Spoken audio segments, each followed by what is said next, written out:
যাব তোমার ভালোবাসায় প্রতিপলে আছো প্রভু।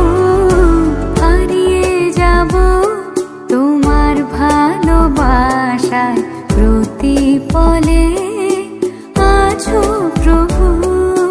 তোমার বাণীর ওই আলোতে পেয়েছি নিজেকে প্রিয় যিশু। প্রভু যীশু খ্রিস্টের সর্বশ্রেষ্ঠ নামে আপনাদের সকলকে আন্তরিক শুভেচ্ছা। পবিত্র বাইবেলে গীতসংহিতা 1 বাক্যে আমরা পড়ি, ধন্য সে ব্যক্তি যে দুষ্টদের মন্ত্রণায় চলে না, পাপীদের পথে দাঁড়ায় না, নিন্দুকদের সভায় বসে না। এখানে গীতরচক আমাদের বলছেন কাকে ধন্য বলা উচিত, অর্থাৎ যে আনন্দিত ও সুখী থাকে।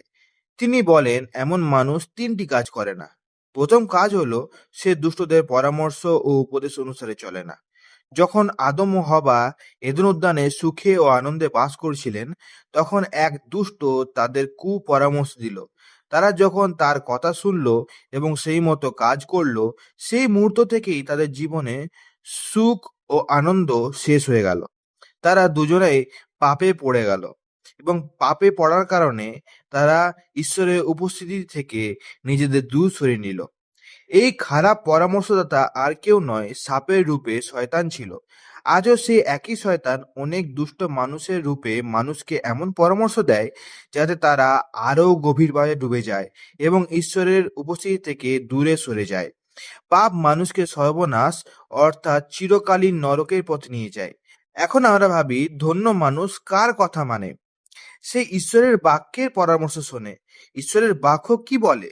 বাক্য বলে, স্বর্গীয় ঈশ্বরের ইচ্ছা এই যে মানুষ যেন ধ্বংস না হয়।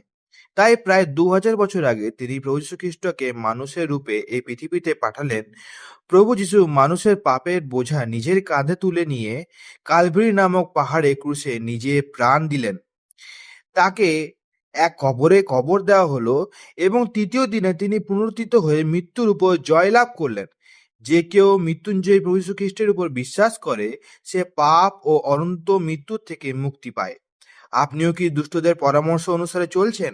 তাই কি আপনিও সুখী ও আনন্দের জীবন থেকে দূরে সরে আছেন? আপনিও ঈশ্বরের বাক্যের পরামর্শ শুনে এবং প্রভু যীশু খ্রিস্টের উপর বিশ্বাস করে ধন্য হতে পারেন। ঈশ্বর যেন আপনাকে এটা করতে সাহায্য করেন।